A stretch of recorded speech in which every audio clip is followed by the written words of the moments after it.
what they're coming to tell you, they're coming from two different directions, is they're coming to bring two really different elements to Shemitah. The first is a question of helping other people. If you look at the Rambam, in the Moreh Nevuchim, the Rambam says in source number 6, Kol ha-mitzvot, I'll read it in English, the mitzvot enumerated in the laws concerning the year of release and the Jubilee invoke sympathy with our fellow man and promote the well-being of mankind. The purpose of the mitzvot, the purpose of Shemitah is social goods, is to help the poor person, to help the person who's down. He throws in Yovel also. Think about the amnesty here. Meaning you fall in hard times. You made a bad business deal. You're in trouble. Okay, you have a way, you can have a second chance. You can have a second chance. Your debts are abolished. Your land's in the 50th year returned to you. Life isn't over. There's amnesty. You're not going to be in debt for the rest of your life. Think about how amazing that is. What an amazing opportunity that is. I mean, it's incredible. It's mamish incredible. So that's one aspect of Shemitah. But there's a whole other aspect of Shemitah, which isn't so much focused on helping the other, but it's a Shabbat la Hashem. And it's coming to teach you a very different lesson. If you look at source number 7, the Gemara says, Ata ahu talmidah, that a student came to Rabbi Vo, Amarle, and he said to him, My taima de shviata, what is the reason for the 7th year? If you skip to the lines, Amar Kadosh Baruch Hu Yisrael, Zeru Sheish v'Shmitu Sheva Kadesh Tedu Sha'aretz Shalihi. What is the lesson? What is the lesson of Shemitah? That the land is owned by God. Now here, this lesson is not for the poor person. The poor person doesn't need to learn this lesson. Who needs to learn this lesson? It's the landowner. It's to the landowner. It's a totally different focus. The other focus is on helping the other person. This focus is about you. It's about the wealthy landowner. Now, why is it that the wealthy landowner needs to learn the lesson that the land is really owned by God? So first, of course, it's a corrective, as wealthy people tend to forget about God, and they believe that they are the source of their own extreme success. But secondly, because it shapes our very understanding of the purpose in life. All too often, people somehow get confused and begin to define success by their possessions and their wealth. But by forcing one to relinquish ownership of his land every 7 years, and even more so every 50 years, to return all the land that you've accrued and acquired, and to start over again with an even playing field, prevents one from even thinking that the accrual of wealth is the ultimate goal.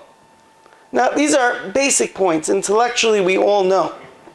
But due to our capitalistic society, these are points that bear to be repeated. For without them, we get confused. And we fail to devote our attention and our time and our energy to more meaningful and significant pursuits. And these are lessons on a personal level that really hit home to me after I moved to Israel.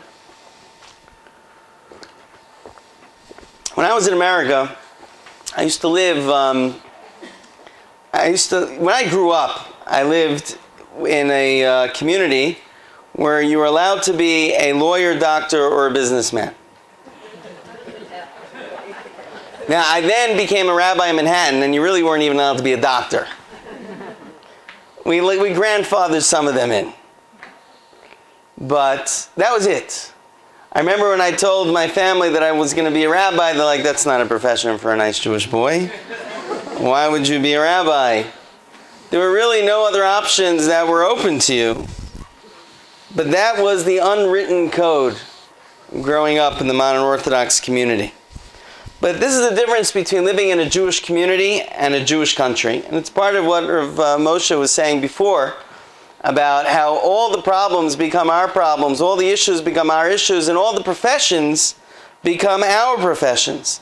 The Jews are policemen, firefighters, politicians, guards, artists, sanitation workers, television personalities, carpenters, bakers. We're all Jews. And there's no unwritten code that limits our choices. This was a huge shift for me. And I remember once speaking, right in the first weeks, I was at someone's house. They invited us, everybody was very nice, moved to Neve Daniel, it was a very nice community. And this family, the father was a baker. He invited us to his house, and we ate with him, and he was telling me his schedule. He goes to Yerushalayim, he bakes in the morning, and then he learns in the afternoon, and then he's home with the family at night. And I said to him, in a second, I'm like, I've just been here a couple of, short amount of time, but I think there's a market for you. And I gave him a whole business plan in 10 minutes of how he could expand and create something in Gush Etzion and develop it and grow and really, and he's like, Rabbi, I'm not looking to be a millionaire. I'm happy. I bake in the morning. I learn in the afternoon. I'm at home with my family at night. Baruch Hashem, we're doing okay. I'm good. I'm like, who is that guy? It's a totally different perspective. It's a totally different perspective on life. Now, intellectually, we know that Ezu Ashir Hasamech Bechalko. Everybody knows that. And intellectually, we know that materialism and the pursuit of money only leads to unhappiness because Oiv Kasef Lo Yispa B'Kasef. But oftentimes, in a modern Orthodox upbringing and lifestyle with such a high cost and high standard of living, we often lose sight of these points. But Shemitah and Yovel remind us that the land is not our own, that we are just tenants, that the wealth is ephemeral and it must be returned. And all of this creates an environment in which one's life can follow after one's values, and one can remain focused on what's truly important in life. As Mori Varabi, Rav Lichtenstein once wrote, Shemitah and Yovel clip one's wings in order to allow one to fly. It puts one in one's place so one can lead a more productive, religious, and meaningful life. In summary, there are two different values that are mentioned, and they come from two different perspectives. On the one hand, you have, let's say, the Shmitat Ksafim side, which talks about helping the other person, the social concerns. On the other, you have the Shabbaton, you have the land must rest, which focuses on that Hashem really owns the land. In the middle, you have the fruit that actually has a double layer, that is both there as to help the poor person, but is also there as an expression that the fruit isn't yours, it's hefker, and it's not your own. So there's a double layer when it comes to the fruit, and all of the halachos of the fruit of schora and not wasting it and making it hefker relate to this layer. Okay, these are two basic layers of what Shemitah is about. What I'd like to suggest this evening is that there's a third layer. That there's a third layer of Shemitah that is often overlooked, but I think what makes this year truly distinct and special.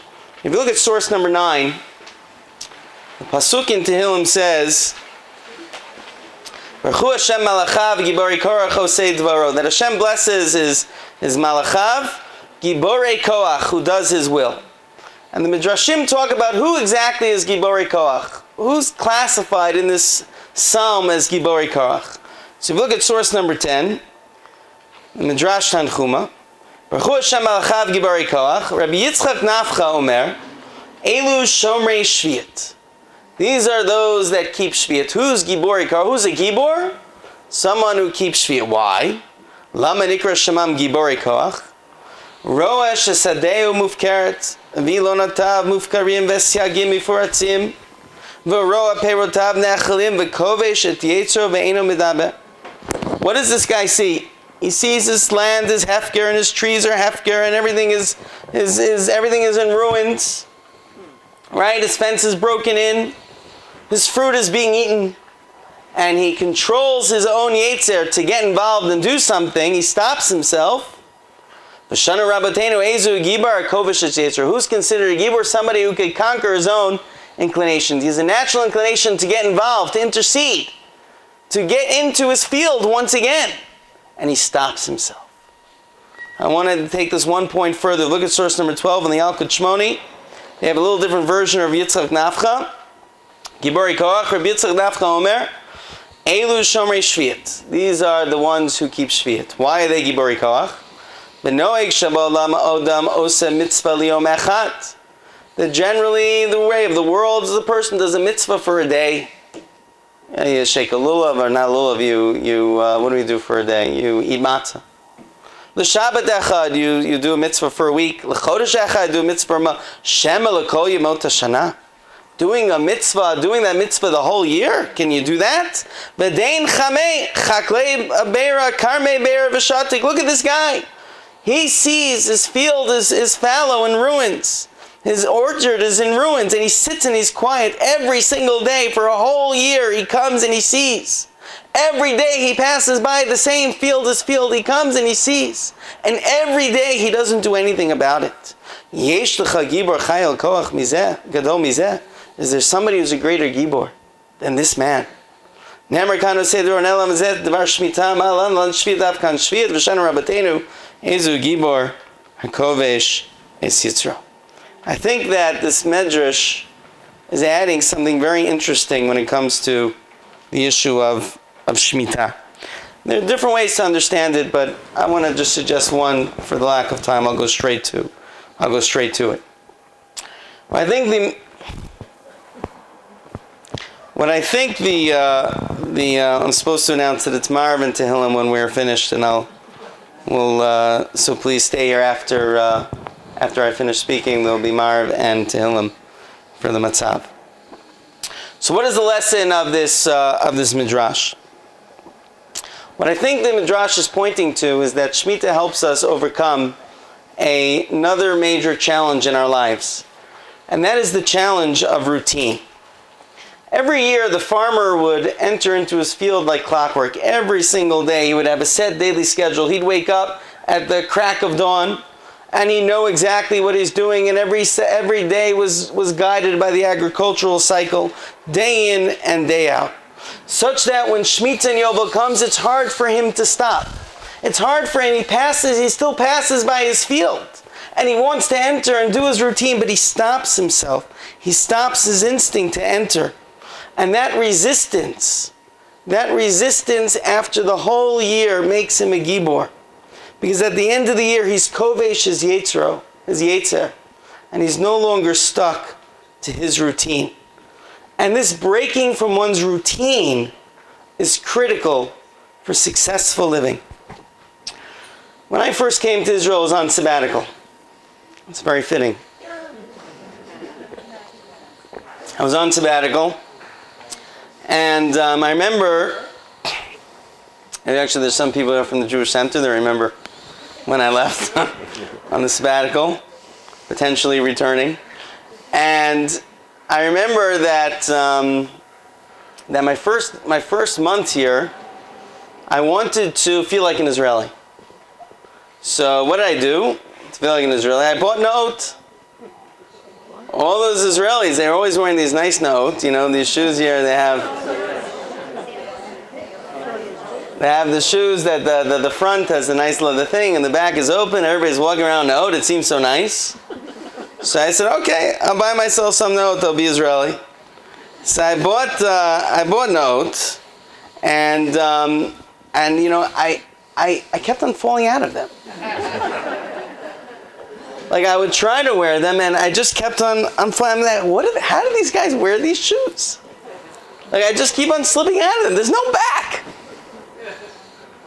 And then I realized that why I was falling out of them so much. And the reason I was falling out of them is that my natural pace was a run. I was a rabbi in Manhattan for a number of years. And Manhattan is a very high energy place. And you don't even realize it.